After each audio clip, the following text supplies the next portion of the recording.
Es un cordial saludo de bienvenida y recordarles que el corazón, el alma y el Día Rosacruz siempre estarán abiertos para ustedes.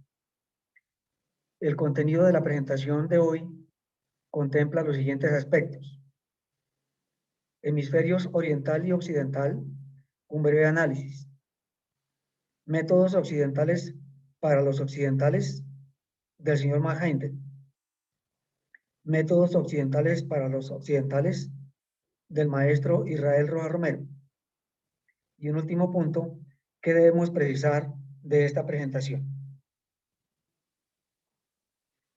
En este diagrama vemos una perpendicular de color violeta rosáceo que intercepta dos ejes, uno azul desde el punto rojo hacia su izquierda y del punto rojo en amarillo hacia la derecha.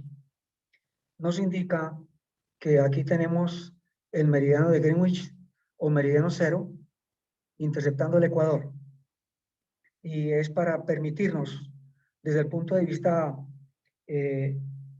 convencional ubicarnos a partir de donde quedan los hemisferios occidental y oriental.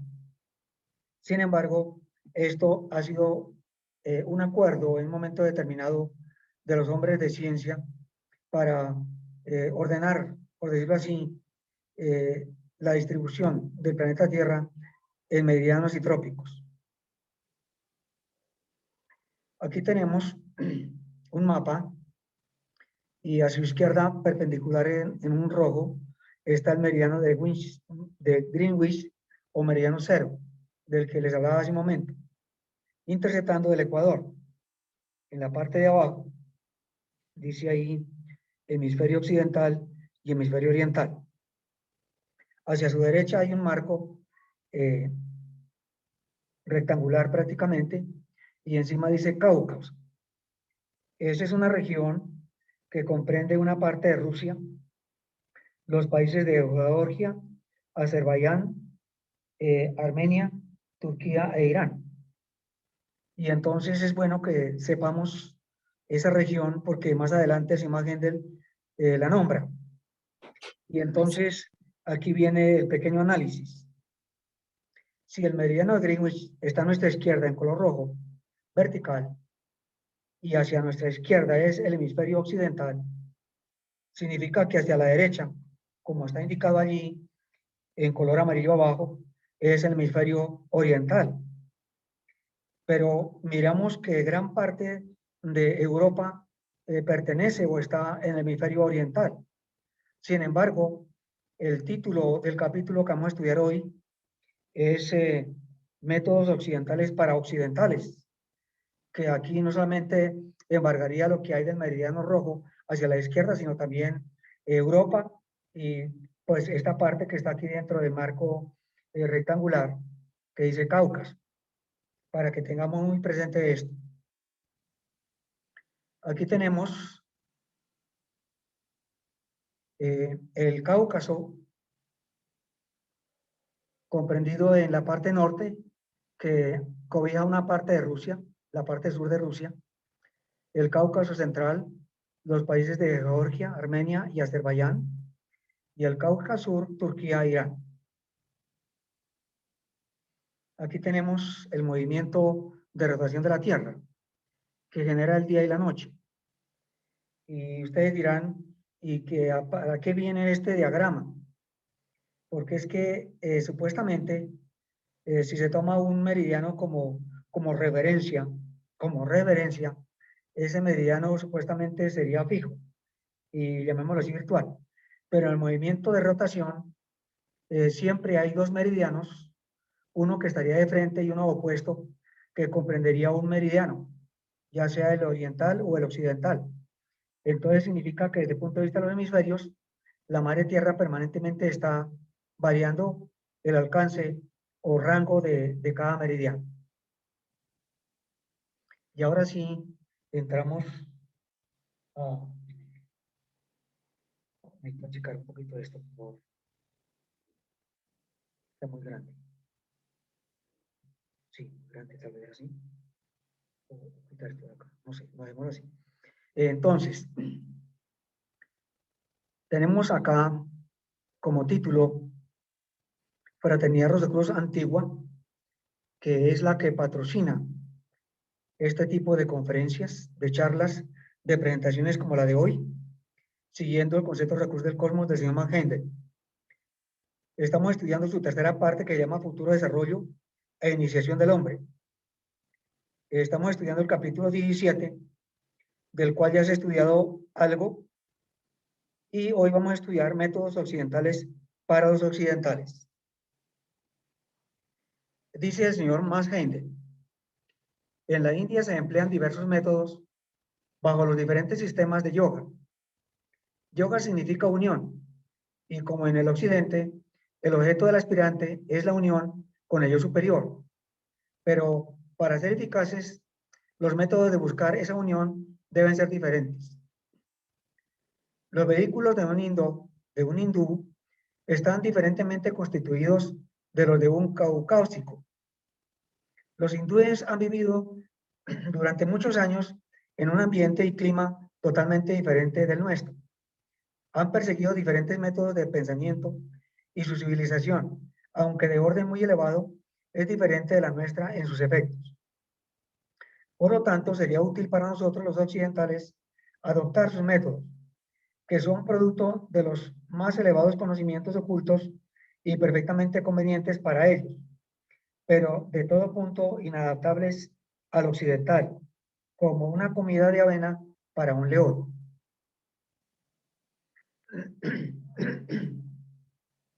Dice el señor Magende, por ejemplo, en algunos sistemas se pide que el yogi se siente en ciertas posiciones para que ciertas corrientes cósmicas puedan influir a través de su cuerpo de cierta manera, produciendo así resultados definidos.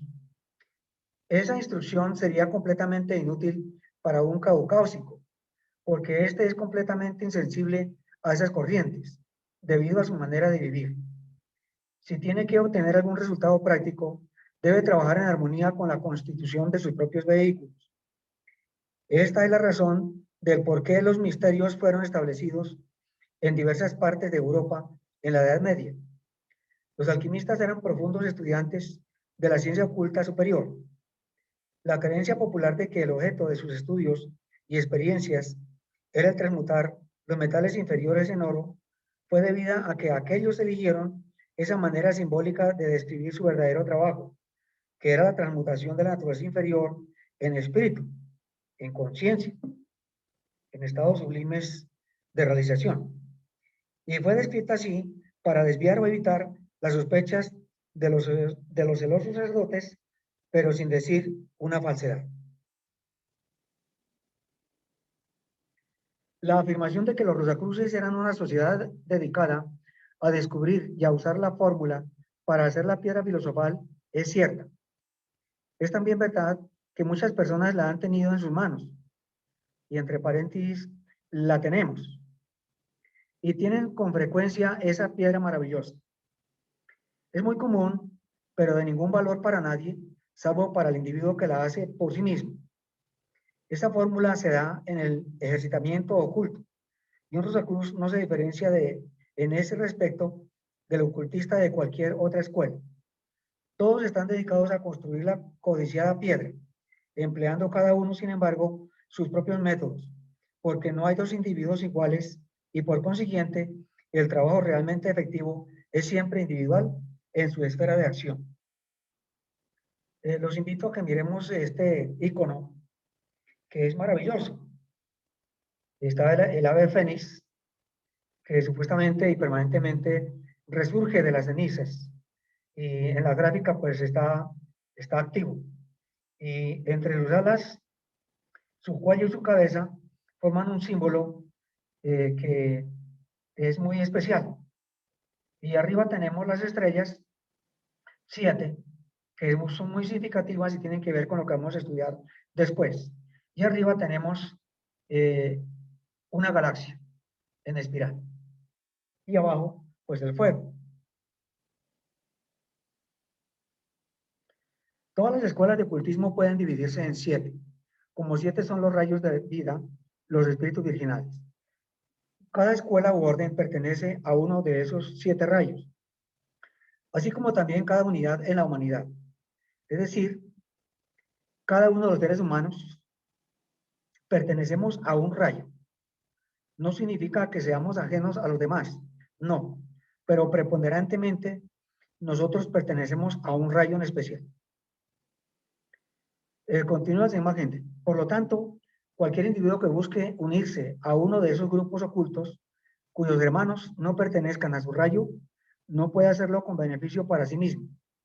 Los miembros de esos grupos son hermanos en un más íntimo sentido que el resto de la humanidad.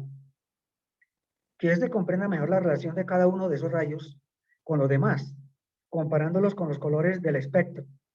Por ejemplo, si un rayo rojo se alía con un rayo verde, se producirá una disonancia o inarmonía. El mismo principio se aplica a los espíritus. Cada uno debe proceder con los del grupo al que pertenece durante la manifestación, si bien todos son uno, si bien todos son uno. Así como todos los colores están contenidos en la luz blanca, siendo la cualidad refractora de nuestra atmósfera lo que parece dividirla en 7 colores.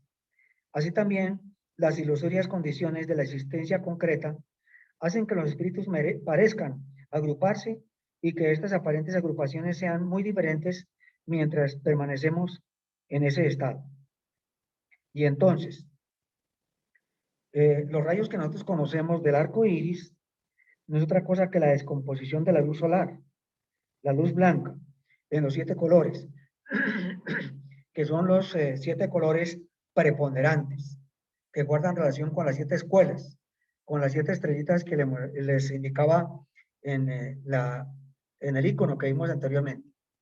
Y aquí supuestamente tendríamos los maestros que están al frente de esos rayos.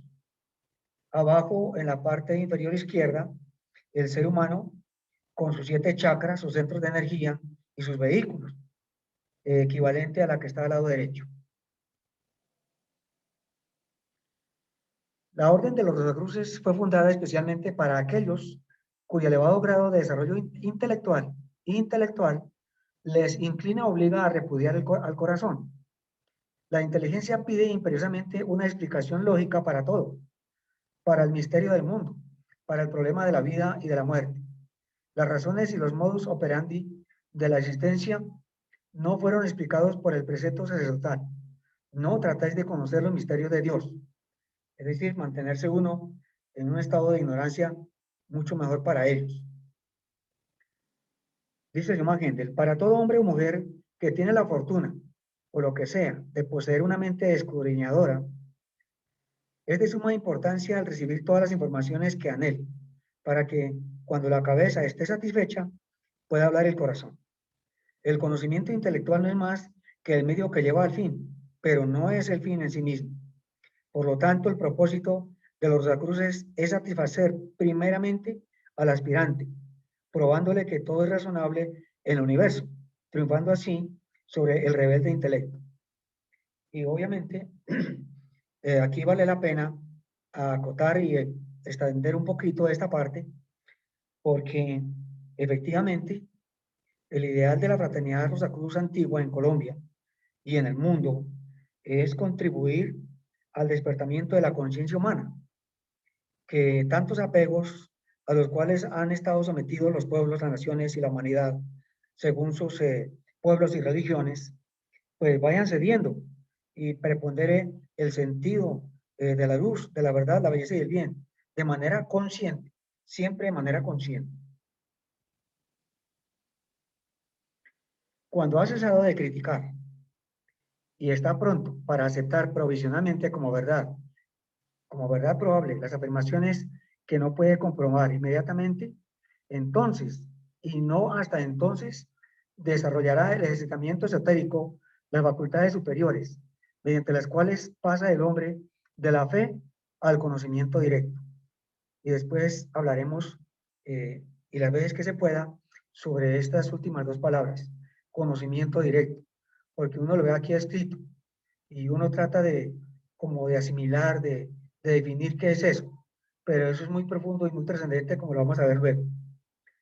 Aún así, dice Simón Gendel, el discípulo verá conforme progresa en el conocimiento directo y se habilita para investigar por sí mismo, que siempre hay verdades que están más allá de él y que sabe que son verdades, aun cuando todavía no esté lo suficientemente avanzado como para poder investigarlas.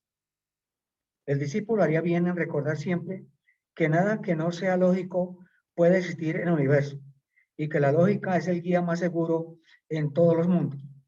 La lógica, hermanas y hermanos, es esa verdad intrínseca a la naturaleza, es lo Dios de la naturaleza, es la verdad divina, de tal manera que lo que no esté de acuerdo con esa lógica de la naturaleza, ni es verdad, ni es aconsejable, porque justamente el conocimiento directo tiene que ver con la aproximación y la identificación sensoconsciente del hombre con esa divina energía logoica.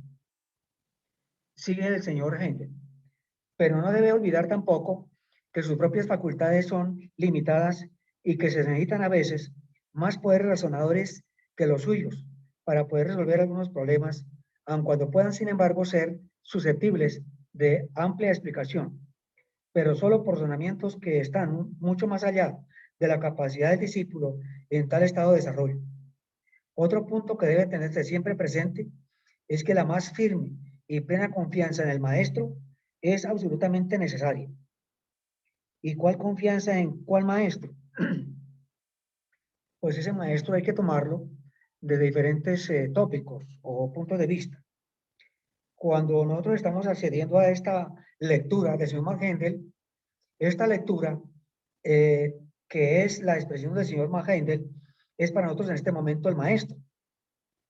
O podría ser para los que tuvimos el privilegio de conocer al maestro Israel Rojas en él, porque él también tiene mucho que ver con que esta obra se esté dictando aquí en la fraternidad. O lo que es más trascendente, hermanas y hermanos, se trate del maestro interno, del yo soy, del ser en la entidad humana. Entonces tenemos que estar prontos a saber de qué maestro se trata. Aquí yo creo que se puede decir que de todos. Lo antedicho se recomienda muy particularmente a todos los que tengan la intención de dar sus primeros pasos hacia el conocimiento superior. Si se siguen las indicaciones dadas, débase depositar en ellas toda confianza, como medios de realizar sus propósitos. Seguirlas a medias no produciría el menor resultado. La duda mataría hasta la más hermosa flor que pudiera producir el espíritu.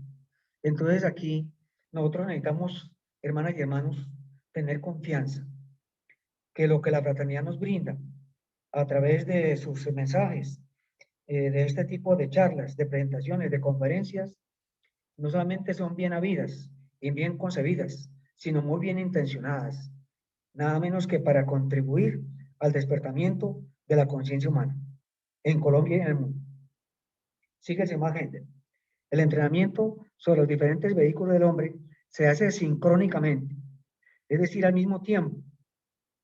Un cuerpo no puede ser influido sin que a la vez sean afectados los otros, pero el trabajo principal o definido puede hacerse en cualquiera de ellos.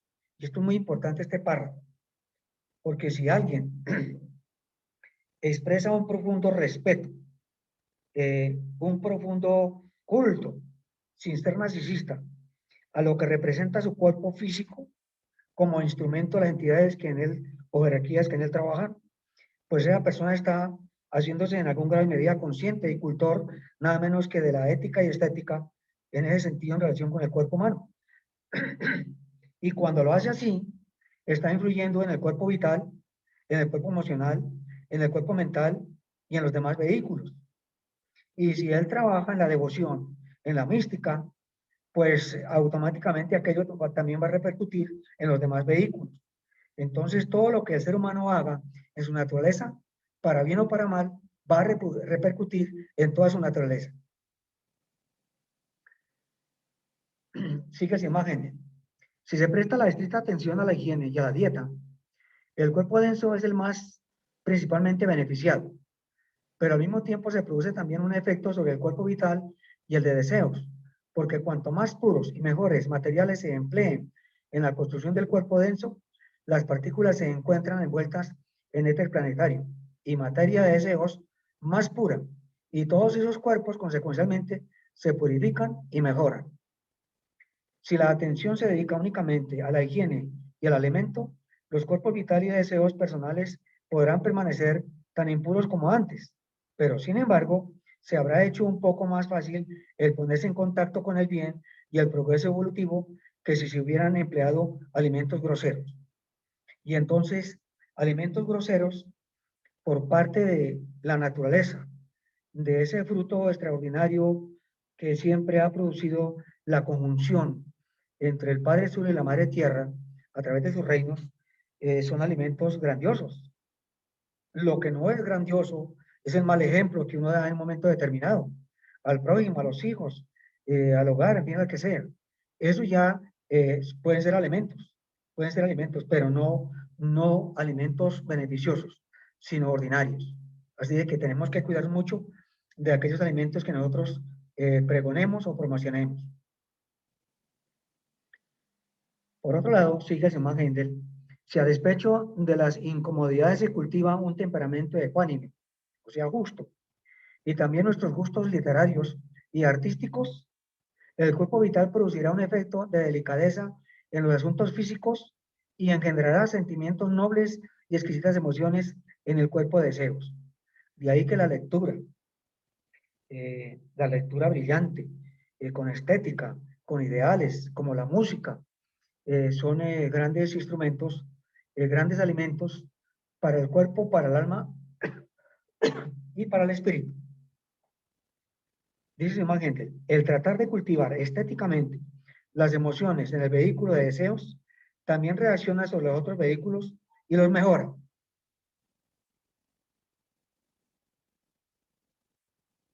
Y hasta aquí lo pertinente a lo que más gente nos habla sobre los métodos occidentales para los occidentales.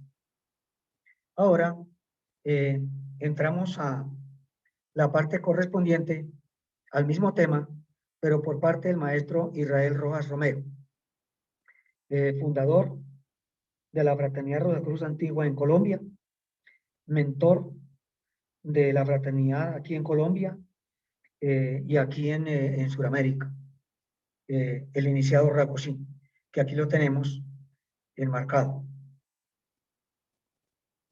Dice el maestro, a lo que él nos dice o nos diga, hermanas y hermanos, debemos nosotros estar totalmente abiertos. Si lo hicimos ante Simón Gente, con mayor razón ante el maestro Rojas, porque ese amor de él, esa sabiduría de él, son extraordinarios y debemos alimentarnos con esos alimentos que él nos dejó. Y comienza él su interpretación de ese capítulo de la siguiente manera. La naturaleza es el logos en acción. Y lo repito, la naturaleza es el logos en acción. El logos es el sonido primordial, lo que ha hecho posible, lo que hace y lo que hará posible que toda la magnificencia del universo sea como ha sido, es y será, maravillosa. Sí, entonces, la naturaleza es el logos en acción, no es capricho de alguien. Por ejemplo, para un abogado es lógica su demanda si está de acuerdo con sus caprichos. El otro abogado dice lo mismo y cada quien afirma lo mismo. Entonces, cualquiera afirma que robar es lógico porque hay hambre y necesidad de comer. No está de acuerdo con el logos esa actitud de quitar a unos lo que le corresponde para dárselo a otros. Lo lógico es todo lo que esté de acuerdo con la naturaleza. La naturaleza es el logos en acción. Esto es fundamental. Esto es muy trascendente, hermanas y hermanos. Yo me permito leerles el último párrafo. Lo lógico, o sea, lo que proviene de logos, es todo lo que esté de acuerdo con la naturaleza. La naturaleza es el logos en acción. El maestro dice, el capítulo inicia su tema sobre cómo adquirir el conocimiento directo, pero solamente menciona los sistemas que se emplean aquí o allá. No especifica ningún método en este capítulo, solamente es un título, pero no un hecho. Inicia con métodos occidentales para los occidentales. Eso es verdad. Sin embargo, dice el maestro, yo diría que no es cuestión de raza ni de lugar, sino de estado evolutivo. Hay diferencia. Y sobre este tópico haremos en su momento algún refuerzo. Sigue el maestro. En primer lugar se refiere a la escuela yoga y hay un error que es bueno aclarar. Dice que la yoga es un yugo unión, pero si el todo, lo absoluto, es omnipresente, ¿con quién nos unimos? En, este, en esta diapositiva, en este diagrama tenemos 4 imágenes. Las de la izquierda, que tienen que ver prácticamente con las posiciones, ejercicios y asanas, bien, etcétera, que hace el oriental, y a la derecha ya no hay esos tópicos de disciplina, de costumbres, no. Ya en el cuadro de arriba tenemos nada menos que al señor Sócrates, a Platón creo, o sí, o al señor Platón y al señor Aristóteles. Bueno, pero es muy diciente aquello.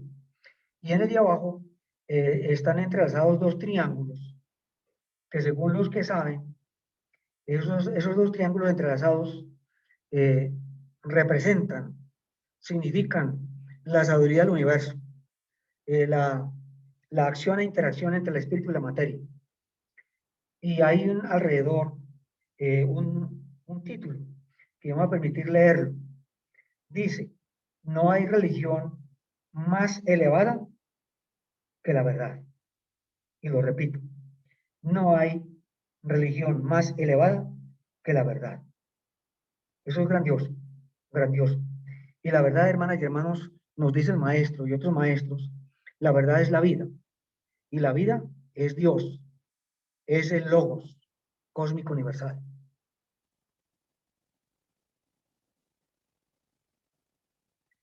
Lo que nos hace falta, dice el maestro, es volvernos autoconscientes de esa unidad. Ese es un terreno falso en las escuelas de yoga. No hay yugos.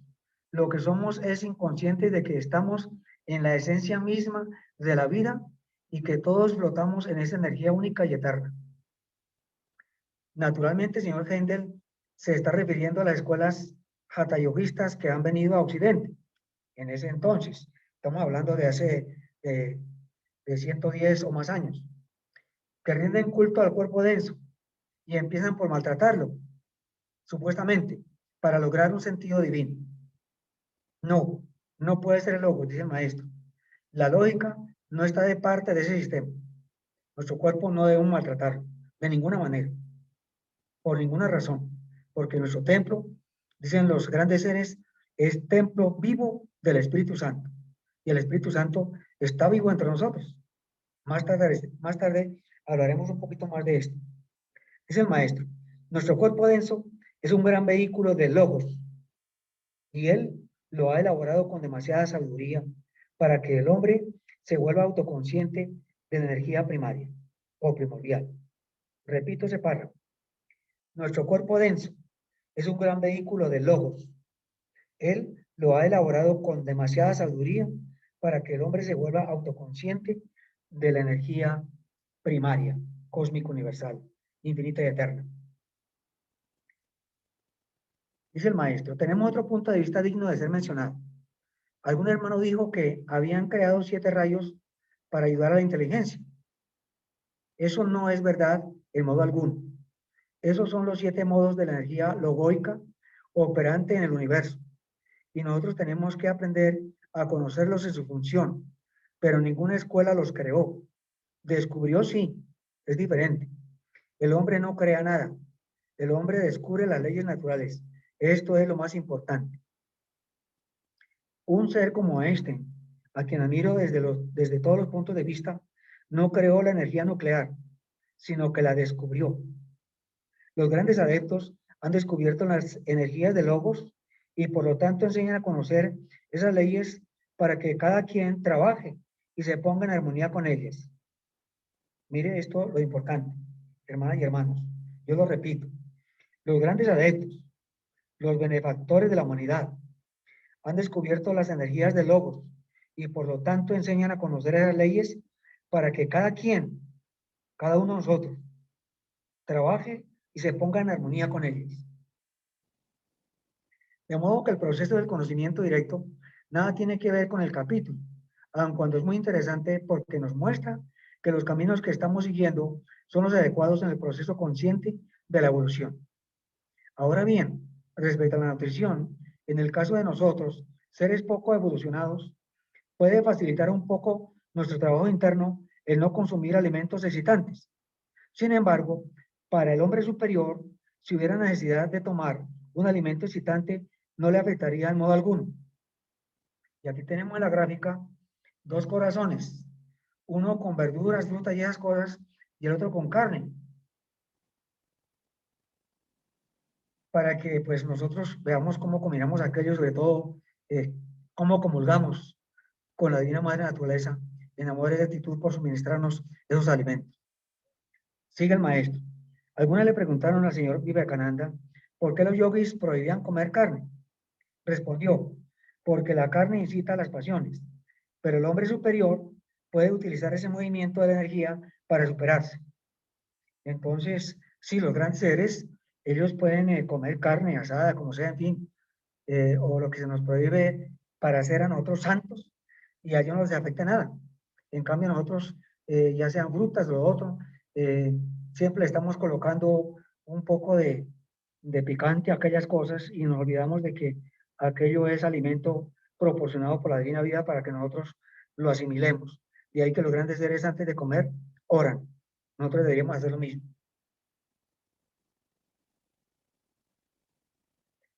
El Señor Jesús es indudablemente el modelo arquetípico de los grandes instructores de la humanidad para esta etapa de la evolución. Y él seguramente no consumía carne, pero tomaba vino. Eso lo registra la Biblia. Él decía, no es lo que entra por la boca, sino lo que sale de ella, lo que hace mal al hombre. Esto lo hemos escuchado muchas veces y yo lo voy a repetir una vez más. No es lo que entra por la boca, sino lo que sale de ella, lo que hace mal al hombre. ¿Como qué? Como la mentira, la falsedad y todas las hipocresías que utilizamos en nuestra vida cotidiana. Es lo que hace mal al hombre, no es tanto la nutrición. Esto es verdad. Esto es pura ciencia, hermanas y hermanos. Pero a través de la nutrición cada quien debe buscar salud. Si un alimento no le conviene, deje de comerlo. Por ejemplo, si a alguien le sienta mal el chocolate, pues no lo tome y descubra por qué no puede asimilar ese alimento. Seguramente porque su hígado está intoxicado. Limpie ese órgano y asimilará el chocolate, que es muy sabroso. Así que en esto hay que tener una buena, fuerte y vigorosa conciencia para buscar la verdad intrínseca e ir comprendiendo los misterios de la vida y del ser. El señor Heindel no aconseja, y tiene razón, verificar prácticas yogísticas del Oriente para nosotros los occidentales. En principio, en esta encarnación, dice el maestro, fui un hatha yogi. Practicaba todos los días durante un buen tiempo hasta convencerme que ese camino no era el adecuado. Permanecía desde las 5 de la mañana en el Parque San Diego de Bogotá, haciendo profundas respiraciones y a las 7 me iba al trabajo. A las pocas semanas comencé a sentirme muy débil, a pesar de que mi alimentación era la misma. Busqué la causa y era simple.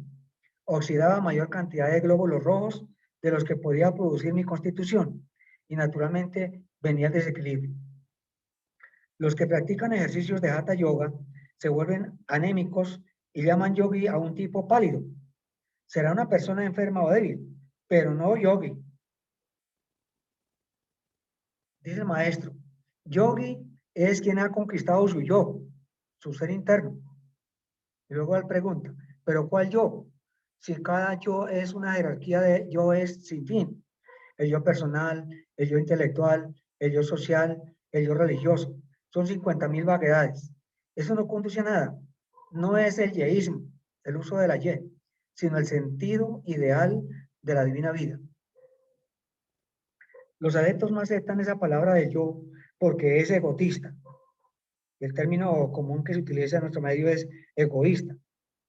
Pero egotista y egoísta eso tenemos que irlo sacando de nuestro vocabulario, porque es muy egotista como ese maestro. Entonces, los adeptos no aceptan esa es la palabra de yo, porque es egotista. El ser humano debe luchar por ser consciente de la vida infinita, que es también su propia vida. De modo que la yoencia es una cuestión psicológica, pero no esotérica. Recuerdo mucho una frase formidable del señor Freud. He descubierto que lo más grave para la humanidad es el autoculto de yo. Efectivamente, el autoculto de yo trae el autoculto de yo trae todo el egotismo de la humanidad y eso no es espiritual. Al contrario, es un apego terrible, tremendo. Freud tenía razón porque estaba hablando de las complejidades psicopatológicas y desarmonías que se producen en nosotros por ligarse a las cosas, al gusto de los alimentos, a las costumbres sociales, etc. Pero desde el punto de vista esotérico, no hay razón alguna para creer que es el yo, el ser interno. Pero el yo personal, la personalidad, es la naturaleza más egotista. Es que yo quiero así, es que yo amo así, es que yo soy de tal familia, es que yo soy de tal raza. Todo eso es únicamente vanidad, o como decía el rey Salomón, vanidad de vanidades y solo vanidad.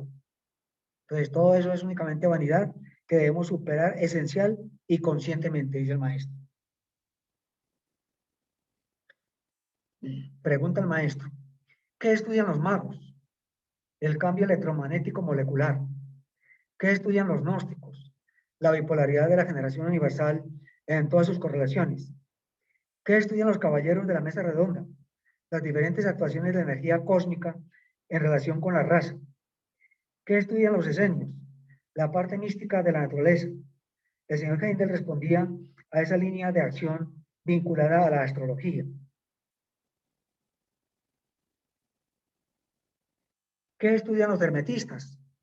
Ellos buscan a través del lenguaje la verdad esencial de los seres y de las cosas. Por consiguiente, el verbo, la palabra, es un instrumento característico. ¿Qué estudian los caballeros de Santo Grial? Ellos buscan la esencia misma de la semilla. Grial es el espíritu de la semilla. Kelch en alemán es germen o semilla. Igualmente el cáliz de la flor contiene el germen o semilla, los estambres y los pistilos. Y de ahí viene la bipolaridad eterna que está en todas las cosas. ¿Qué estudian los cabalistas? La jerarquía de todos los modos de la naturaleza en grados diversos de densidad o sutileza. Todo lo anterior es ciencia pura, dice el maestro. No se trata de ningún capricho.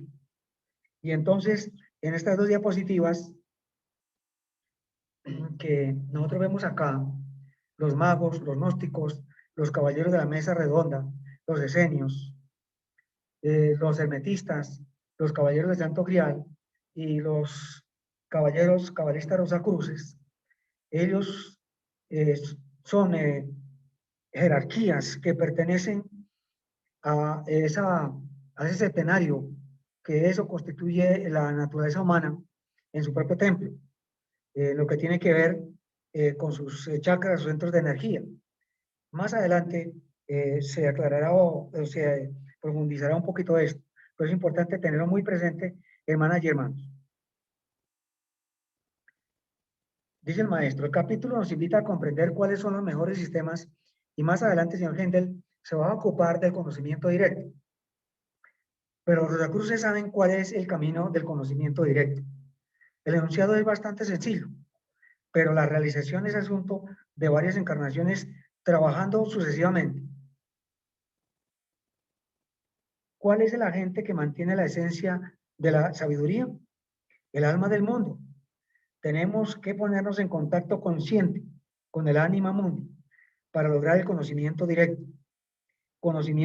de las verdades eternas de la vida, no ningún capricho humano. Por ejemplo, si en este momento quiero saber qué piensa el emperador de Japón, si logro colocar mi sensibilidad allá, en el ego de aquel hombre, puedo captar lo que está realizando, pensando o sintiendo.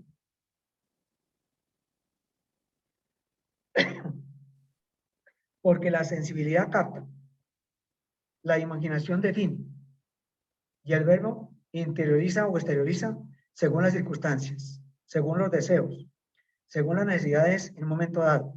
Ese es el camino del conocimiento directo.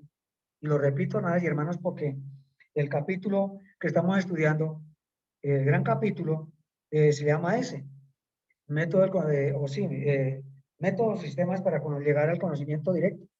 Y de eso, pues, en cuanto a realización, estamos todavía lejos de lograrlo, hermanas y hermanos. Entonces, veamos qué nos dice el maestro. Aquí están las tres palabras claves. Porque la sensibilidad capta, la imaginación define, y el verbo interioriza o exterioriza según las circunstancias, según los deseos, según las necesidades en un momento dado. Ese es el camino del conocimiento directo. De modo que la imaginación define una idea, una imagen, y el ego, el verbo, interioriza si es para el propio beneficio o exterioriza si es para comunicarla a la humanidad, para el bien de los demás. Ese es el camino del conocimiento directo. Amar y servir. Pero ¿durante cuánto tiempo debemos practicar? Dice el maestro, no lo sé. Eso es asunto de cada quien. El señor Gendel más adelante, al hablar de la meditación y de la mística, se va a ocupar de ese tema. Pero este es el camino de los Rosacruces para lograr el conocimiento directo. La sensibilidad capta, la imaginación define y el verbo interioriza o exterioriza. Es decir, y aquí nos pone el maestro un ejemplo. Si el emperador de Japón está pensando en un manzano, podré ver sus hojas, porque la sensibilidad del maestro lo capta. Podré definir en mi imagen, en mi imaginación, que él está pensando en un manzano. Eso lo capta el maestro. Pero si está amando a su esposa, podré percibir la sensibilidad estética de un hombre elevado, seguramente. Entonces, veamos hasta dónde la sensibilidad puede conducir sensoconscientemente, claro está, el camino de la evolución del ser humano. Es columna del templo. Dice el maestro. El señor Gendel nos habla también de la piedra cúbica. Un cubo tiene 6 lados y un punto central. Son los 7 modos del logos manifestados exactamente. La cábala define cuál es la piedra de los filósofos. La cábala, hermanas y hermanos, especialmente para los hermanos que asisten tal vez por primera vez, la cábala es la ciencia divina de la vida. Es la ciencia de las ciencias. Y es divina. Ella encierra todo el conocimiento, toda la sabiduría del universo. Y a nosotros nos compete, pues, ir adecuando nuestros instrumentos, nuestros vehículos y todo lo pertinente para llegar algún día a través de la cábala a hacernos uno con esa divina sabiduría del universo. Entonces dice el maestro, la cábala define cuál es la piedra de los filósofos. Y ahí nos dice cuál es. Es la energía, hermanas y hermanos, es la energía que nos ha hecho humanos y que sublimada nos hará divinos. Grabémonos esto en el corazón y en el alma para que nunca se nos olvide. Y esto es para guardarlo allí, no es para pregonarlo de buenas a primeras, salvo que se trate de algún hermano o hermana que uno vea que realmente lo amerita por su grado de sensibilidad y conciencia. De resto es mejor estar uno calladito. Entonces dice el maestro, la cábala define cuál es la piedra de los filósofos. Es la energía que nos ha hecho humanos y que sublimada nos hará divinos. El centro de la generación universal es una piedra cúbica exactamente, y tenemos que derivar de esa piedra cúbica todos los elementos constitutivos de la jerarquía de logos a través del tiempo y del espacio. Esa es la piedra de los filósofos. Se habla frecuentemente de que es indispensable la mutación de los elementos ordinarios en superiores, desde luego. Aquí en la parte izquierda hay un hermano de la humanidad que está justamente esculpiendo esa piedra. Y observemos qué altura, referente a la altura de su cuerpo, ocupa esa piedra cúbica que él está esculpiendo. Y a la derecha es simbólico. Ese ser grandioso que está allí, que ya ha sublimado su energía divina, está apoyado en la piedra cúbica, que tiene 6 lados, dice el maestro, y un punto central o foco, que ahí lo vemos. Esa es la semilla de la divina vida. Dice el maestro, y aquí va a los ejemplos. Es maravilloso este maestro divino. Pero ¿cuál es ese trabajo maravilloso? Pues cambiar toda imagen perversa e inútil en imagen divina. Ese es el misterio de la piedra filosofal. Y el trabajo individual que hay que realizar es cuestión de encarnaciones sucesivas hasta lograrlo. Cambiar toda imagen perversa e inútil en imagen divina. Ese es el misterio de la piedra filosofal. Y el trabajo individual que hay que realizar es cuestión de encarnaciones sucesivas hasta lograrlo. ¿Lograrlo cómo? Sensoconscientemente. Por eso me parece maravilloso, dice el maestro, el soneto publicado ahora en la revista Rosacruz de Oro, en ese entonces se llamaba así. Y el soneto dice, lo que no logres hoy, quizá mañana lo lograrás. No es tiempo todavía. Nunca en el breve término de un día madura el fruto ni la espiga grana. Y ese soneto, el señor Manuel de Sandoval lo tituló Perseverancia, Constancia, Trabajo, interno y externo. Y la imagen creo que es muy diciente. Este señor que maltrataba a la compañera o la esposa, pues arrepentido, qué sé yo, ya él le resolvió cambiar la situación y entonces la invitó a la playa y luego la iglesia en diosa. Es lo que tenemos que hacer los señores, rendirle culto a la pureza femenina.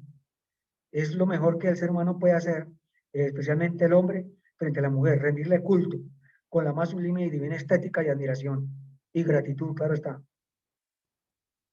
Dice el maestro. También nos dice algo maravilloso el señor Henry, que una vez que rebose el conocimiento intelectual, se verá precisado buscar en el corazón.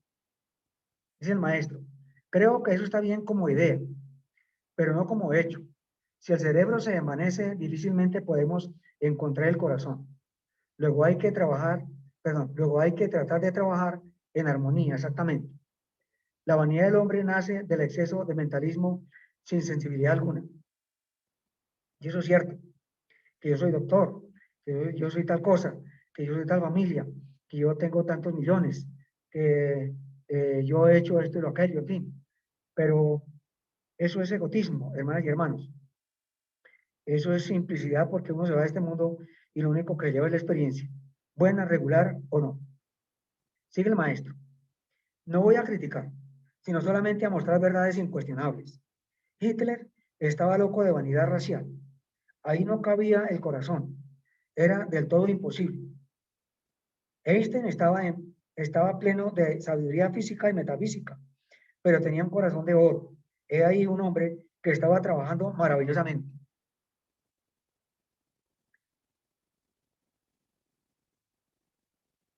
Así igualmente los hombres extraordinarios que en esta encarnación he tenido la oportunidad de conocer física, intelectual y espiritualmente, dice el maestro, y hasta donde me era amable, como el gran Krumheller, que en todos los momentos de la vida era sabio, era sensorial, era ideal, era enérgico y de una voluntad extraordinaria.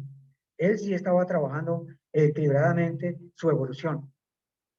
El adepto Zanoni, que lo tenemos a la derecha, que había alcanzado una grandeza magna en evolución, no era un hombre, excepto físicamente, porque en su vida interior él era un Dios.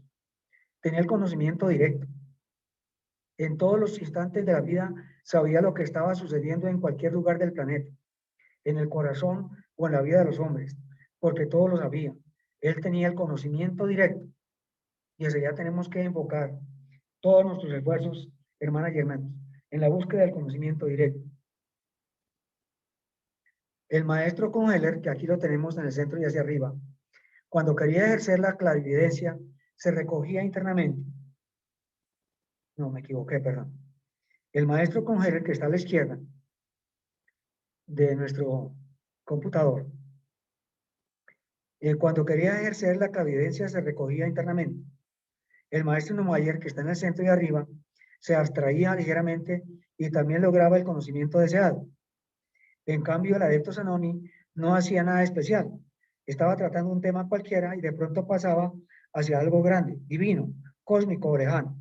He ahí un superhombre que había realizado el trabajo interno del conocimiento directo. Estoy seguro de que el adepto Zanoni no ignoraba nada. Siempre se le preguntó algo, contestó instantáneamente y lo que él dijo siempre fue exacto. Por ejemplo, Cuando le preguntaron qué veía para el futuro de Colombia, respondió: una gran tragedia. Aquel hombre se refería a un político cuando era joven e inteligente, fue a París y allí contrajo una infección que subió a su cerebro y está loco. El país sufrirá las consecuencias de su locura. Esa tragedia política anunciada por el adepto Zanoni sucedió más tarde exactamente. Habló también de la Gran Guerra del 39. Estábamos en el año 33, cuando alguien le preguntó: maestro, ¿qué nos dice sobre el porvenir del mundo? Él respondió: en Europa habrá una gran guerra, será una verdadera tragedia para la humanidad. Maestro, ¿morirán unos 30.000 hombres? Y él contestó: no 30.000, millones, millones. Será la lucha de la cruz contra la medialuna. Era la cruz esvástica de Hitler contra la medialuna de los rusos. Eran figuras alegóricas, pero exactas. Cuando el maestro Zanoni veía a una persona cualquiera, podía decirle todo su pasado y, si ella permitía, le pronosticaba su futuro. En una ocasión, el doctor Rangel le pidió que lo recibiera como discípulo. Y él dijo: hermano, ¿sabe de física? ¿Sabe de metafísica? ¿Sabe de cosmografía? ¿Conoce el movimiento del alma del mundo? Estudie eso, hermano, y en el camino de la vida ya nos encontraremos. Luego le dijo: hermano, usted va a sufrir una semiparálisis. Él no le puso ninguna atención y hoy, dijo el maestro, en ese entonces, infortunadamente está en esa situación. Así que el señor Zanoni tenía el conocimiento directo de la verdad de la vida. Eso es lo que tenemos que buscar nosotros, la verdad de la vida, el conocimiento directo de la grandeza de la ciencia, de la filosofía, de la metafísica, de la sabiduría de las edades. Eso es conocimiento directo. Pero el señor Hendel en este capítulo no da ninguna norma sobre el conocimiento directo. Él simplemente se refiere al camino inadecuado de los hatha yogis. Y vuelvo a decirles, hermanas y hermanos, que los seres humanos no somos iguales. No somos iguales. En esencia sí, claro está. Todos estamos en diferentes grados de evolución. Eso es incuestionable. ¿Cómo voy a compararme en evolución con un Einstein o un Freud si cada uno ha recibido una educación e instrucción diferente según su karma? Entonces, esa grandeza del maestro y esa sencillez al reconocer que entre ellos, pues, sus capacidades eran muy limitadas, pero eso también era dentro de la prudencia de él, porque él también había adquirido el conocimiento directo, indudablemente. Él era también uno de los que había conquistado el conocimiento directo, el maestro Rojas, el iniciado Ragosín. En ese sentido, Sengel tiene razón, dice el maestro. La escuela de los Hatha Yogis no conviene al hombre occidental. No conozco a ningún practicante de esas doctrinas que haya sobresalido en algo. Conozco un hombre que se volvió fanático de la yoga. Había sido gerente del Banco de la República y creyó que yoga era ponerse un traje blanco y salir por las calles de Bogotá. Ahora odia la yoga, se desespera y enloquece. ¿Por qué? Porque no consiguió en pocos meses lo que él esperaba. Ahora era un positivista materialista que pone en ridículo esas doctrinas por experiencia personal. El cambio no es por ahí. Primero debemos ser conscientes, luego sí trabajar. Primero debemos ser conscientes, luego sí trabajar. Nos dice el maestro: el arquitecto que va a construir un edificio sin trazarse primero un plan, se está exponiendo a que el edificio se le desplome y a arruinarse económicamente. Primero tenemos que establecer un plan, así es la sabiduría de los Rosacruces, un plan maravilloso. Luego una comprensión de ese plan y después trabajar en ese plan diariamente. Pero no nos imaginemos, hermanas y hermanos, que podemos dar saltos mortales en la evolución, porque es un trabajo sucesivo, constante. El ejercicio que dan los Rosacruces sobre la retrospección tiene una importancia incalculable que no podemos medir, porque va estableciendo conciencia acerca de la vida y su evolución. Me permito repetir ese párrafo. Hermanas y hermanos, el ejercicio que dan los Rosacruces sobre la retrospección tiene una importancia incalculable que no podemos medir, porque va estableciendo conciencia acerca de la vida y su evolución. El ejercicio retrospectivo es mirar el pasado para actualizar conciencia de lo equivocado o de lo correcto que hemos hecho cada día y en toda una vida. Eso es formidable. Por la mañana, hacer el ejercicio introspectivo hasta ver qué hizo nuestro ego durante la noche. En esta diapositiva, hermanas y hermanos, tenemos dos gráficas. Ya seguramente en una pasada charla la habíamos visto, pero no como están ahora. Al lado izquierdo vemos esas dos partes, llamámoslas así, que no están divididas, sino son intrínsecas en el ser humano, que es la personalidad y el ego divino, el ser divino. La personalidad está en un cuadrado, mientras que el ego está dentro de un triángulo equilátero. Entonces, el contenido de este mensaje que hay aquí es sobre la sublimación. Cuando nosotros tenemos que trabajar en la vida, tratando de hacer las cosas lo mejor posible, con sensibilidad y conciencia, estaremos haciendo sublimación de muchas cosas. Y entonces la personalidad comienza a transformarse creativa y positivamente. Si miramos este diagrama a la izquierda con el de la derecha, en la derecha ya no está la personalidad, y hay otros aspectos que no están en la de la izquierda. Entonces le damos y luego seguimos estudiando esos gráficos que hay allí. Dice el maestro. Luego viene la mística de la sublimación, que es el tercer aspecto que recomiendan los... Luego viene la mística de la sublimación, que es el tercer aspecto que recomiendan los rosacruces para elevar la energía creadora de la vida, para sacar de la esencia misma de la piedra filosofal, que es un hecho sustancial, energías superiores, divinas y espirituales. He ahí realmente lo grande. No vayan a pensar nunca que las 7 escuelas son 7 fantasías o realizaciones de la inteligencia humana. Son 7 modos de la energía universal característicos y exactos. Nada de fantasías. Los rosacruces son supremamente sabios. Son naturalistas profundos.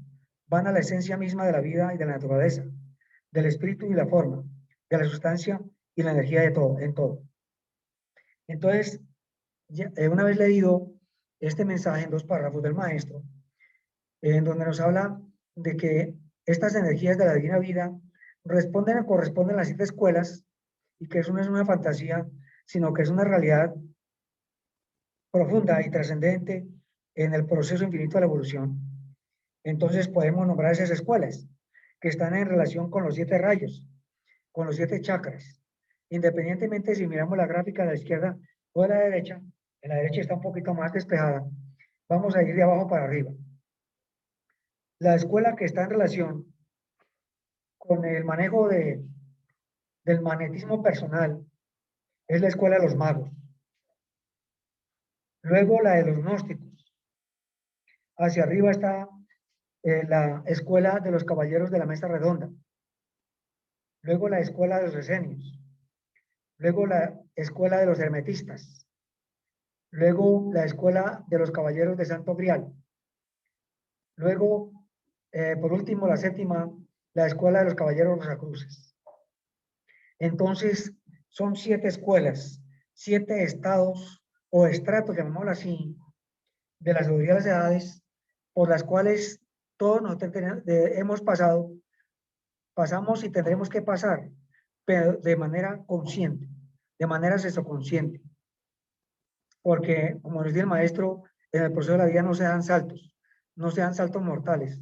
Esto es un trabajo permanente, sucesivo, incorporación tras incorporación.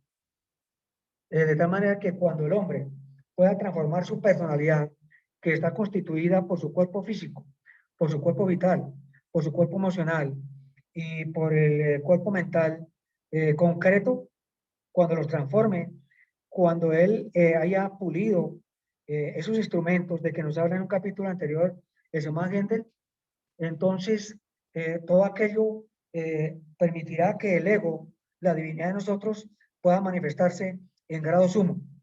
Mientras tanto, encontrará obstáculo en nuestra manera de ser y en nuestro progreso sensoconsciente estará muy limitado, muy limitado.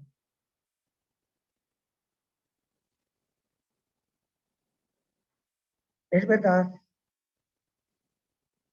tratar de llegar a, al conocimiento directo. Por ejemplo, dice el maestro, debemos tratar de llegar siempre a una conclusión. Y pone un ejemplo, debo apelar a dicho conocimiento, pero no aceptar que lo que llegue de inmediato, que puede ser de la mente o de la emoción, sea real, sino que todo debe ser analizado hasta comprobar si es o no es verdad. Es muy bello este sendero de la vida, de la evolución, de la conciencia. Y aquí vuelve a darnos el maestro las 3 palabras claves para adquirir el conocimiento directo. Si trabajamos sensoconscientemente, encarnación tras encarnación, hasta que se logre. ¿Cuáles son esos 3 puntos de referencia? Dice el maestro, la sensibilidad capta, la imaginación define y el verbo interioriza o exterioriza. Y poco a poco este entrenamiento va llevando al hombre a una realidad incuestionable. Son verdades profundas. Mediten, dice el maestro, en todas estas enseñanzas, queridos hermanos, para beneficio de nuestra vida, de nuestra conciencia, de nuestra espiritualidad y así amar y servir a la humanidad que tanto necesita de nosotros. Bueno, y aquí tenemos 3 gráficas, porque pues uno las ve y en ocasiones uno no hace relación a ellas. En la parte inferior izquierda está una niña con su mascota, toda una ternura, algo maravilloso, es un ángel. Entonces, viene allí como la sensibilidad capta ese estado profundo de la armonía, de la interioridad en ese ser. En la del centro, la imaginación define cómo en la medida que el ser humano haya progresado sensoconscientemente, su imaginación ha ido obviamente en ascenso y entonces está en condiciones de definir perfectamente. Y en la tercera está la imagen, pues uno la asocia con el Señor Jesús de Nazaret, que es nada menos que el prototipo del verbo de vida, el Señor del amor, el Señor que interiorizó a través del tiempo y del espacio para dárselo a la humanidad, y de lo cual nosotros no somos conscientes. Han pasado 2000 y pico de años y seguimos tal vez en el mismo estado de ignorancia que cuando Él vino. Y con esta diapositiva, el maestro termina su conferencia. Y ahora nosotros entramos a qué debemos precisar de esta presentación. Y he escrito 7 puntitos que trataremos de evacuarlos muy rápidamente. El primero, incompatibilidad entre los métodos oriental y occidental para la búsqueda del conocimiento directo. Entonces, al respecto,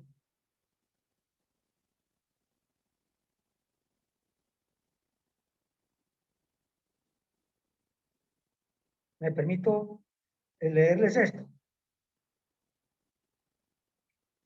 Todo esto para reflexionar, queridas hermanas y hermanos, porque uno es humano y uno lo que logra en un momento determinado son aproximaciones y en ocasiones con cierto grado de equivocación o de certeza, pero nos corresponde a cada uno establecer el pro y el contra, es decir, saber discernir.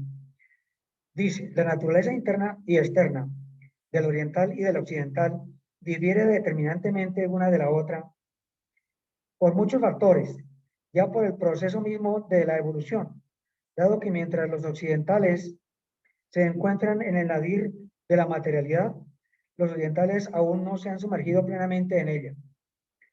La cultura, la filosofía, la religión, las costumbres, la constitución de los individuos, la forma de vida, etcétera, además de la posición geográfica, por ejemplo, han constituido y constituyen esa acentuada diferenciación de evolución. Perdón. Han constituido y constituyen esa acentuada diferenciación e inclinación entre los pueblos. Pero, ahí viene un pero, como dijo el maestro Rojas, todo esto es cuestión de evolución consciente. Así que toda esa diferencia externa entre Oriente y Occidente es solo externa, relativamente hablando, pues para un gran maestro o adepto, las leyes de la vida, el sendero de la evolución consciente, etcétera, son las mismas, ya que ello no constituye motivo de separación o diferenciación alguna. A nivel interno no existen barreras. El amor universal, la sabiduría, la luz, la verdad.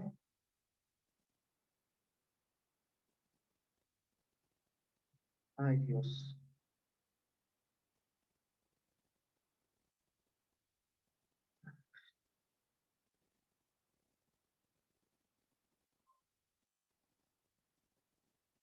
Dispénseme, por favor, porque no he estado muy seguro del manejo aquí de este dispositivo.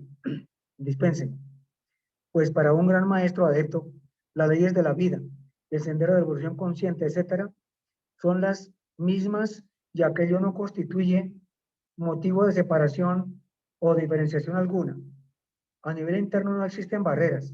El amor universal, la sabiduría, la luz, la verdad, la belleza y el bien son totalmente compatibles e inherentes unos a otros en la inmensidad y magnificencia del universo, y de hecho trascienden todas las limitaciones humanas y circunstanciales que existir haya.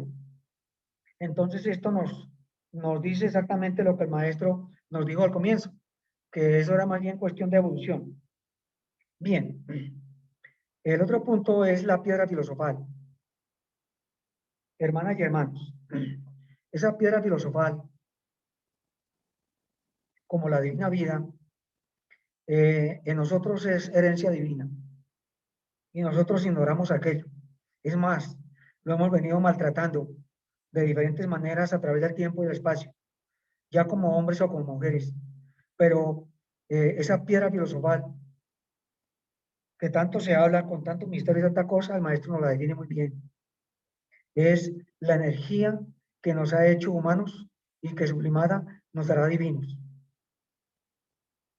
Con todo el alma, con todo el corazón, le repito, es la energía de la divina vida, claro está, que nos ha hecho humanos y sublimada nos dará divinos.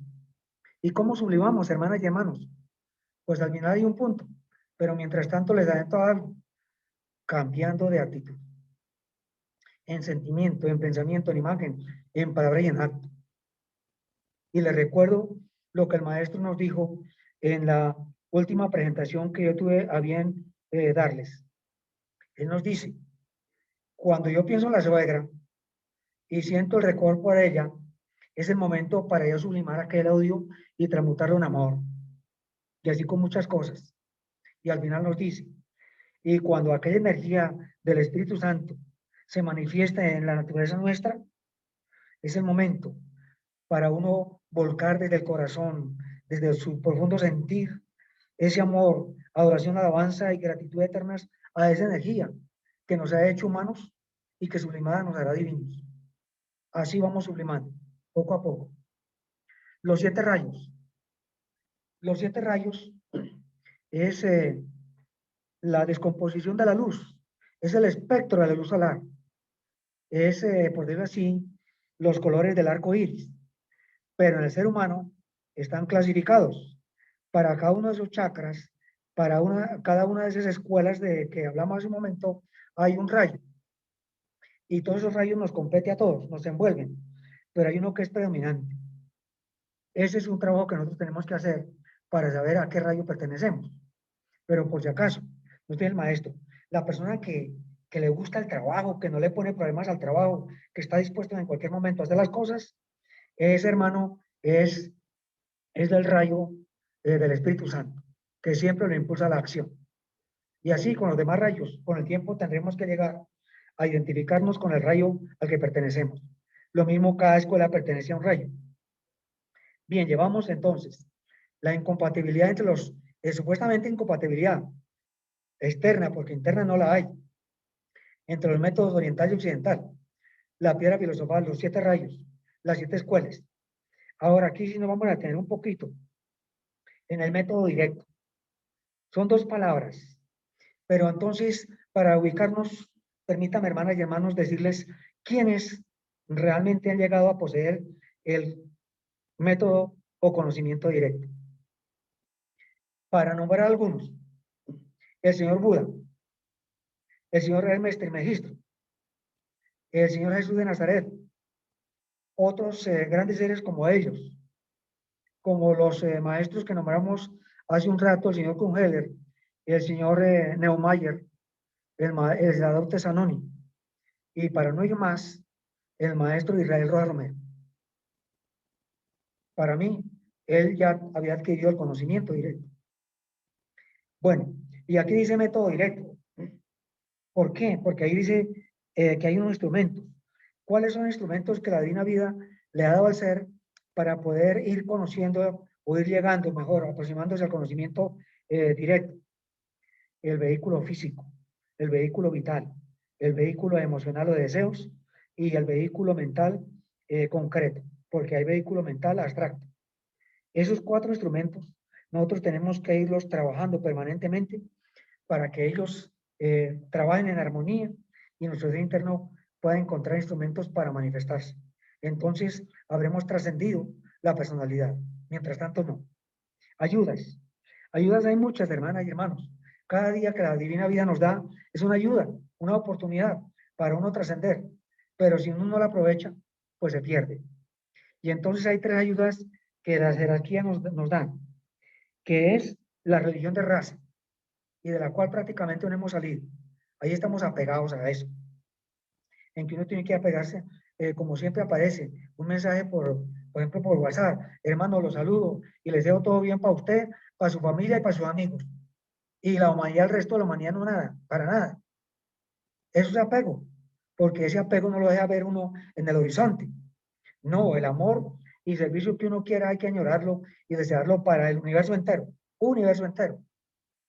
No solamente humanidad, reinos, seres que trabajan con esos reinos, para la madre tierra, para el sistema solar, para el universo entero, hay que hacer esas cosas, al menos en mi punto de vista. ¿Qué más? La ayuda del amor del Cristo, la segunda ayuda. De eso estamos todavía apenas gateando, porque como dice el maestro, para uno ser cristiano, se necesita que uno ame a todas las cosas y a todos los seres por igual, con amor incondicional. Y eso nos falta muchísimo. Tener caridad por los demás, saber que este hermano, no dan o no damos más, y entonces uno se vuelve tirano con ellos. No, señor, no. Hay que ser amantes, comprensivos, caritativos. Caritativos no es tenerle lástimas, es tenerle amor. Y aparece ahí que me Rosa Cruz. El maestro nos lo nombró ahorita.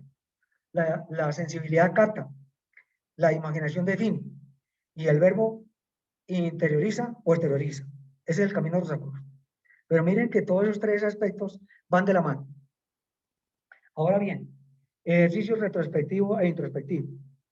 El ejercicio retrospectivo, si lo hace uno al finalizar el día, ya cuando se va a acostar y está uno cansado, y comienza uno a hacer el ejercicio retrospectivo, es decir, a recordar qué hizo uno de la noche hacia la tarde, hacia mediodía, hacia la mañana, hacia el amanecer, pues se duerme y no hace nada.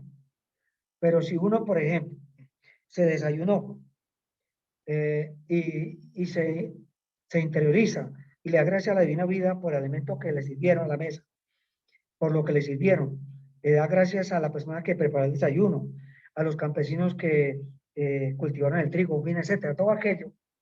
Ahí está haciendo uno una retrospección maravillosa. Y si lo hace uno con amor, irradia amor y a todo el mundo, maravilloso. Y así sucesivamente.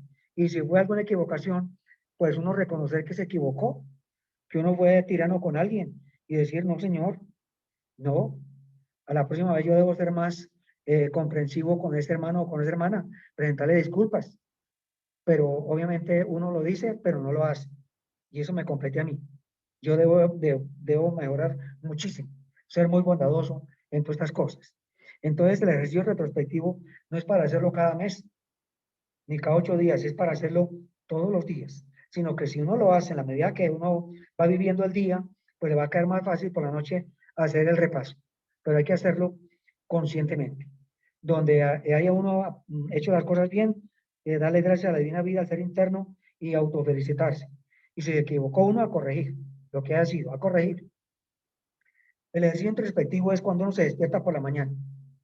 Tratar de quedarse uno tranquilo, pleno el corazón de gozo de que despertó uno al nuevo día, el aire que respira uno, bendecirlo, en fin, etcétera, quieto, sin moverse, y dejarse uno llevar a ver qué recuerda de sus sueños, qué soñó, en fin, dónde estuvo, con quién soñó, recordar todo aquello.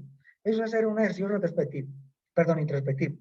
Con estos ejercicios, especialmente el retrospectivo, estaríamos haciendo las cosas muy bien, hermanas y hermanos.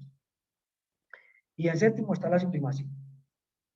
Mira, la sublimación, hay libros y libros sobre eso. Como el maestro dice, es muy sencillo, pero hacerlo nos llevará encarnaciones tras encarnaciones. Porque de pronto uno comienza las cosas y se lo olvida, o lo hace mal, lo hace mal. Pero si uno comienza a hacerlo con el sentimiento, con el pensamiento, con la imagen, con la palabra y con la acción, siempre cuidando de que aquello sea eh, puro, sea armonioso, sea bondadoso, sea grato, sea estético desde todo punto de vista, ya está sublimando, está sublimando. Y si lo hace, cuando se refiere a su templo o al templo de los demás, de ver uno el templo, el cuerpo del hombre o de la mujer, con admiración, con respeto, cómo la divinidad se expresa a través de esa persona, así de haga groserías, de cómo ese poder divino de la vida le permite a esa persona expresarse así, o si es lo contrario, de esa manera tan extraordinaria, a bendecir la divina vida en ese ser, en todos los seres, y ver esa funcionalidad, eso es sublimación. Para mí es sublimación. Y ahí uno va ajustando las cosas. Y si cuando la persona recibe la visita de las energías divinas de la vida y se inclina ante ese templo del hombre o la mujer con admiración, con respeto, con divina estética y bendice esa energía, no solamente en uno, sino en todos, créanme que algo de sublimación creativa y positiva está haciendo uno. Y así podemos mejorar y contribuir a la mejora del mundo. No hay de otra. El mundo mejora si nosotros mejoramos. A todos y a cada uno de ustedes, hermanas y hermanos, muchísimas gracias por escucharme. Por favor, dispensen las equivocaciones, las ligerezas, el haber salido de la plataforma, pero les presento disculpas, pero a la vez les deseo todo lo mejor, todo lo bueno, ahora y siempre. Muchísimas gracias. Muchísimas gracias a usted, hermano. Que las rosas florezcan sobre vuestras cruces. Muchas gracias, de igual manera. Muchísimas gracias, hermano Juan. Entonces ahora entramos al segundo punto, que es preguntas y respuestas. Tienen la palabra los hermanos para que expresen su sentir y su pensar. El hermano Jesús Roberto está pidiendo la palabra. Puede utilizar, hermano, su palabra. Buenas tardes. ¿Qué significa reprender el corazón, según las enseñanzas que nos acaba de dar? Gusto, hermano. Hermano Juan, ¿bien pueda? Pues, por favor, no le escuché muy bien. ¿Es tan amable de volver a hacer la pregunta? ¿Qué significa repudiar el corazón, según las enseñanzas? Porque en lo que leímos apareció eso. Bueno, hermanos, en el concepto de la cruz del cosmos, no recuerdo exactamente en qué capítulo, habla de las palabras del Señor Jesús de Nazaret, por ejemplo, que dice que el que no odia a su padre y a su madre tal cosa. No, no es el que odie a su padre y a su madre, no. El que no deje a su padre y a su madre, pues no podrá seguir el camino, llamémoslo así. Pero el que no deje a su padre y a su madre no significa que la persona deje de lado sus responsabilidades. No, no, no, no. Es que en estas cosas uno tiene que tratar de interpretar y de comprender las cosas. Gracias, hermano.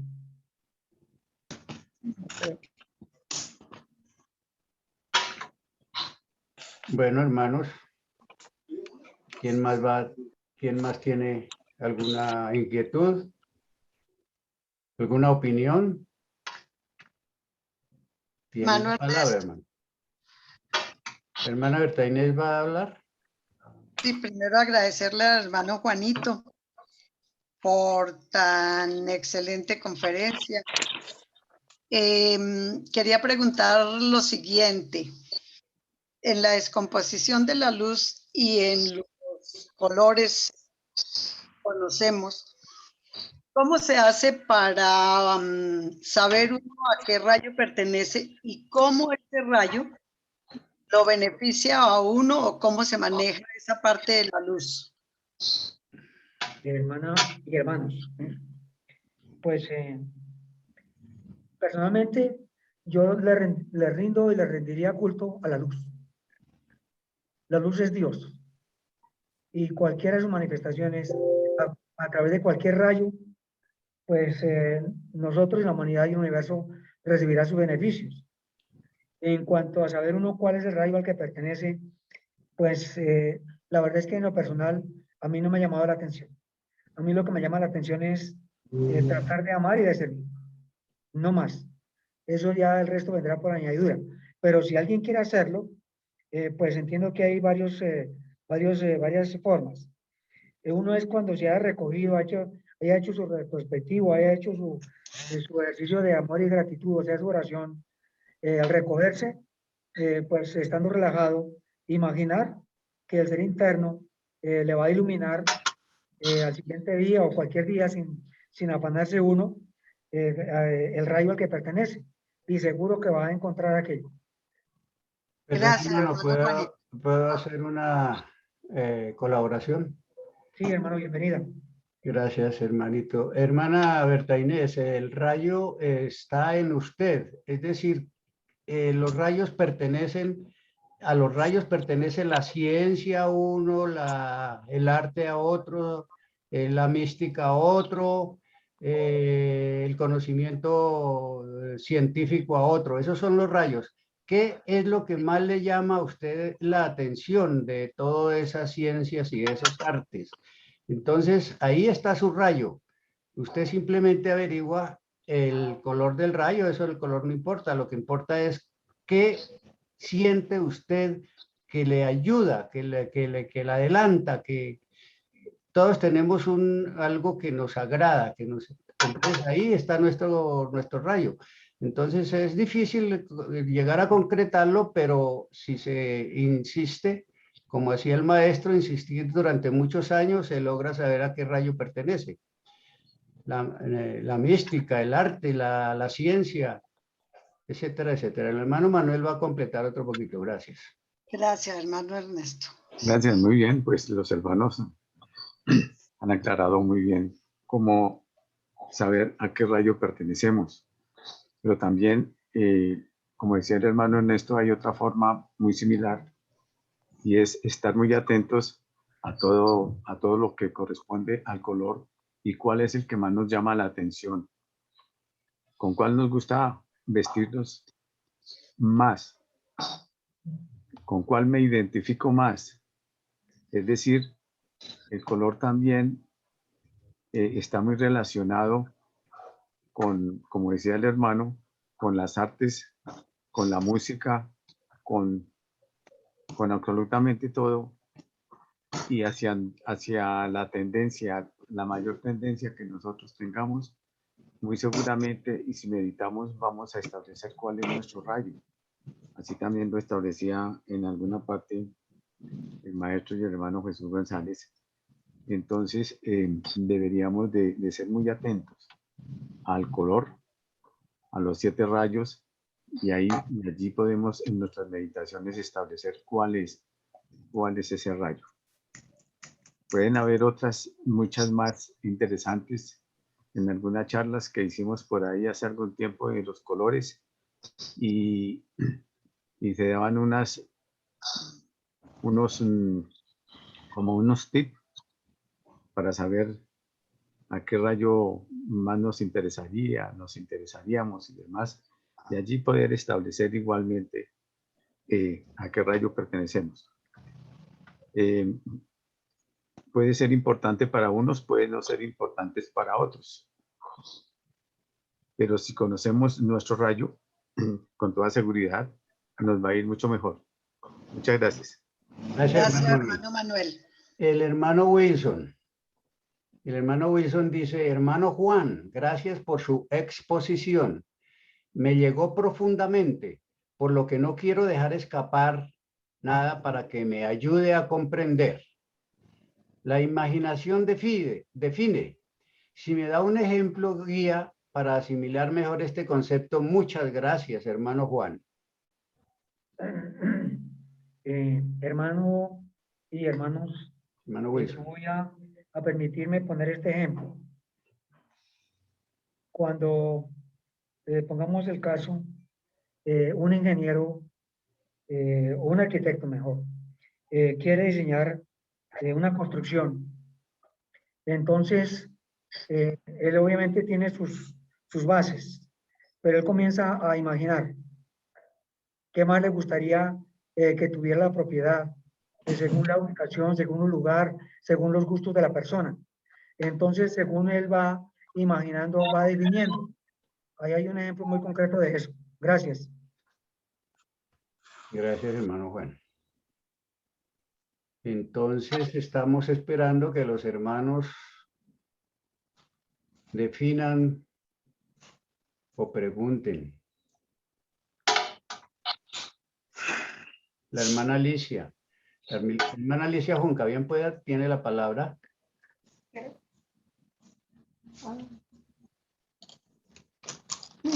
Active su micrófono, por favor. Espérate, me pinto esta y ya terminé. Y por lo menos Hermanos, buenas tardes. Donde dice que no está de acuerdo de quitarle a unos para darle a otros, ¿cómo se podría expresar una solidaridad? O sencillamente debemos aceptar que puede que unos tengan más económica, política, socialmente, que los otros, porque eso ya se lo ha ganado uno por proceso evolutivo. Aquello, hermana, pues a todo aquello tendría validez. hace rato estaba dándole vuelta de color. Hasta que Rosa Elena, cierra el micrófono. Por favor. Ay, sí, don Manuel. Perdón, gracias. Bueno, el maestro hace relación a que no es de locos, no es de la verdad de la divina vida, que se le quiten las cosas para dárselas a otro. Nosotros tenemos que, ante todo, ser comprensivos, discernir. Entonces, lo que usted dice, hermana, si alguien ha trabajado durante su vida y tiene 2 casas, verbo y gracia, y si usted le nace darle una de esas propiedades a una familia que lo necesita, eso es caridad, eso es amor. Pero si el gobierno o un grupo, sea el que sea, se lo quita a la fuerza para dárselo al otro, eso no es lógico. Eso no responde ni corresponde a la armonía de la divina vida, a la verdad. Entonces, así le respondo a su inquietud, hermano. Gracias. Gracias, hermano. Ese es como un ejemplo de Robin Hood, ¿no? Robin Hood le quitaba a los que podía por allá en el bosque y se lo daba a los que lo necesitaban, pero no es necesario eso, ¿no? Es decir, quitarle a unos para darle a otros, no. Pero si usted quiere darle, hay que dar, hay que dar. Hay que dar siempre, siempre hay que dar. Bueno, la hermana Islenia, hermano Juan, es tan amable, me explica por qué decía el maestro Israel Rojas con respecto a los ejercicios Hatha Yoga y por qué al realizarlo se sentía débil. Tenía entendido que la buena respiración energizaba el cuerpo. Hermano, ¿quiere explicarle lo que es el Hatha Yoga? Bueno, tanto el Hatha Yoga no, porque eso es muy amplio. Sin embargo, ellos cultivan, de acuerdo con lo que dice el maestro, el cuerpo físico. Pero el cuerpo físico lo someten a maltratos. Lo hacen aguantar, se acuestan sobre piedras, en fin, esas cosas. No, eso no corresponde al sentido ideal de la divina vida. Entonces, el maestro está de acuerdo con eso porque allá los orientales tienen su método y aquí en Occidente es diferente. Entonces, en el caso del maestro, ¿qué se puso a hacer? A hacer respiraciones profundas, en fin, lo que él en su momento estimaba que debía hacer para buscar su conocimiento directo. Y sucede que él se enfermó. Él se enfermó y buscó la razón. Entonces, en primer lugar, encontró que ese tipo de ejercicio no le convenía. Y encontró la razón. Y es que él quemaba más glóbulos rojos que los que el cuerpo naturaleza de él producía. Entonces estaba produciendo un desfase. Por eso se debilitó y se enfermó. Entonces, lo que no es bien para uno, no es bien para todos. Entonces, por eso él no recomienda para nosotros los occidentales el Hatha Yoga. Gracias. Gracias, hermano. En realidad sí, lo que pasa es que el Hatha Yoga, hermana, es la respiración, respiraciones profundas y largas y muy seguidas, oxida, el oxígeno oxida los hematíes, el hierro de la sangre, y entonces debilita al que hace eso, lo debilita. De ahí vemos, por ejemplo, que casi siempre el que corre la maratón, una maratón, él es flaco porque tiene oxidada parte de su sangre. Es eso, entonces es lo que se refiere el maestro Rojas. Gracias. Dice el hermano Andrés Urriago, ¿cuál es la diferencia entre los 7 rayos? Es decir, ¿los rayos son diferentes procesos evolutivos o diferentes caminos de evolución? Hermanito Juan. A ver, yo lo invito al hermano Andrés y a los hermanos a que recordemos el arco iris. El arco iris no se manifiesta parcialmente, sino totalmente, porque la luz que uno ve en la pantalla de la naturaleza de fondo oscuro no es otra cosa que la gama de colores que responden o corresponden a la descomposición de la luz. Y entonces ahí nos está diciendo la naturaleza que la luz solar lleva en sí esos colores. Claro, cada color es diferente, pero no son independientes. No, todos forman parte de una unidad. Entonces, tenemos que valernos de la gran madre naturaleza que nos enseña desde muchos puntos de vista. En física hay una experiencia que consiste en esto. Hay un disco que se llama el disco de Newton y él está seccionado en colores, rojo, amarillo, en fin, etc. Y ese disco se coloca en un disco, en un soporte circular al que se le da movimiento. Y en la medida que entra en movimiento a alta velocidad, los colores desaparecen y al final no queda sino el blanco. Análogo sucede con la luz solar. Gracias. Ya pronto le doy la palabra al hermano Mario Darley. Estamos aquí con el chat. Al hermano Urriago es que lo que pasa, hermano Urriago, es que, como dice el hermano Juan, todos los colores están en el arco iris, todos los colores están en el hombre, es exactamente la misma idea. Y entonces es fácil que cuando uno descubre su rayo, se le facilitan las cosas. Se le facilitan las cosas, el aprendizaje y todo, etcétera. Bueno, el hermano Darley, por favor, tiene la palabra. Bien pueda. Ahí, ¿me escuchan? Sí, señor. Bueno. Primeramente, quiero recomendarle a los hermanos un maravilloso libro del maestro que se llama Espiritualismo y Evolución. Ahí en el capítulo intermedio, él hace un exordio maravilloso sobre lo que son los 7 rayos. Entonces, hay que tener en cuenta, dice el maestro aquí, que el número de logos en la ciencia espiritual se ha dividido en 7 aspectos. El número de logos. El número de logos es el ternario, recordemos, Padre, Hijo y Espíritu Santo. Y son 3 virtudes. Estas modificaciones, de estas 7 modificaciones, se convierten en la naturaleza del hombre en virtudes. Entonces dice el maestro así, los 7 rayos son en el hombre el amor, la voluntad y la sabiduría, únicamente, porque son 3 aspectos. Entonces, el primer rayo, la voluntad, y tienen 2 cualidades más para establecer un equilibrio, porque siempre tiene que ser un ternario, porque es el número de logos. El segundo es amor, el tercero es sabiduría, el cuarto es amor nuevamente, el quinto sabiduría, el sexto amor nuevamente, y el séptimo voluntad. Y cada uno de estos tiene una cualidad bipolar que hace el equilibrio.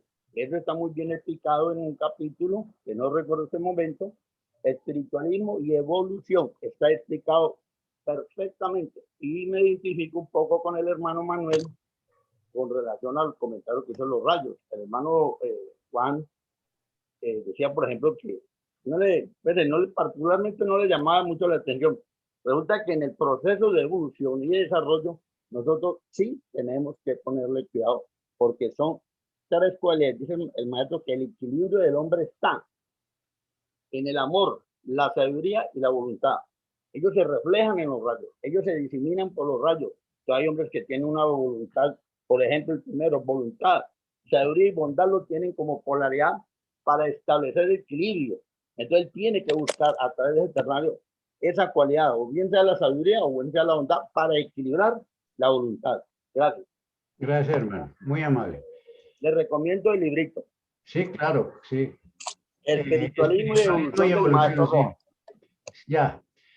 La hermana Carmeluz, ¿cuál es el principal objetivo para desarrollar la introspección, hermano Juan?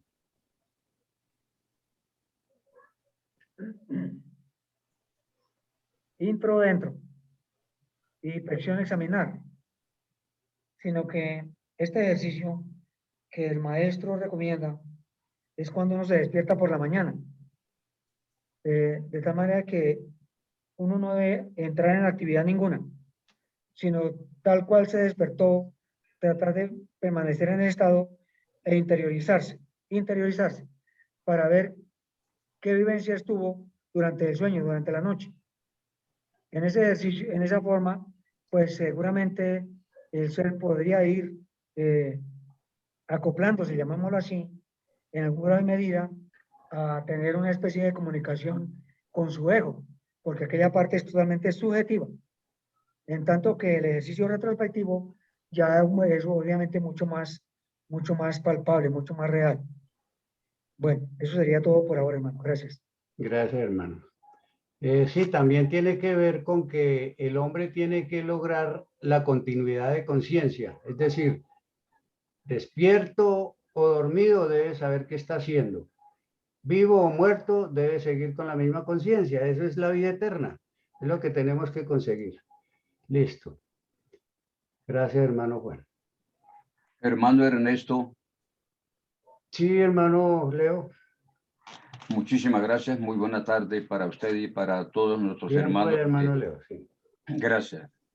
Para todos nuestros hermanos que están escuchando la conferencia, más los comentarios.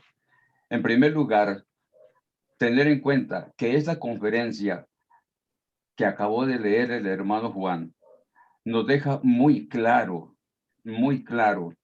las enseñanzas del venerable maestro Israel Rojas.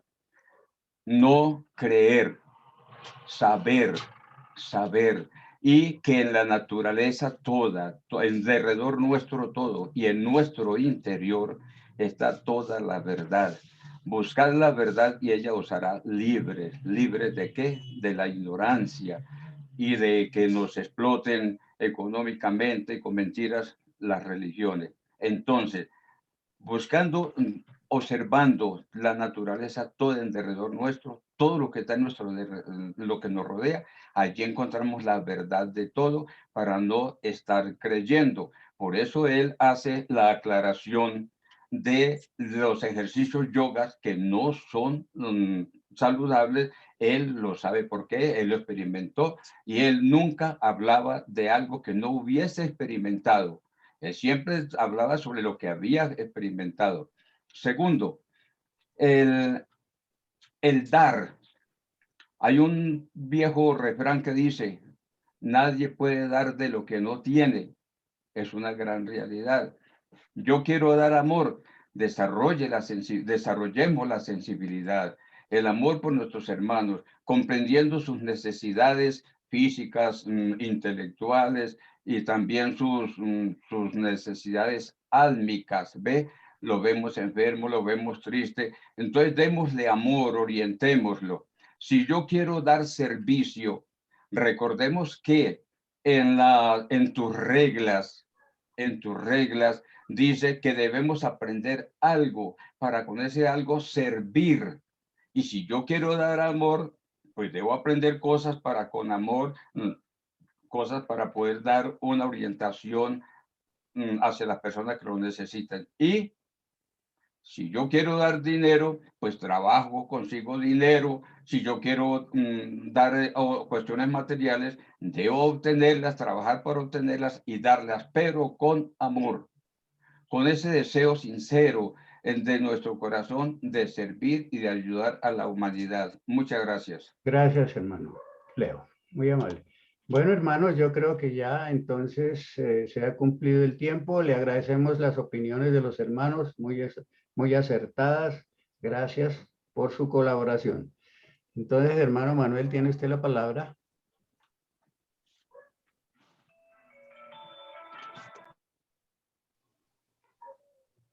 Gracias, hermano Ernesto.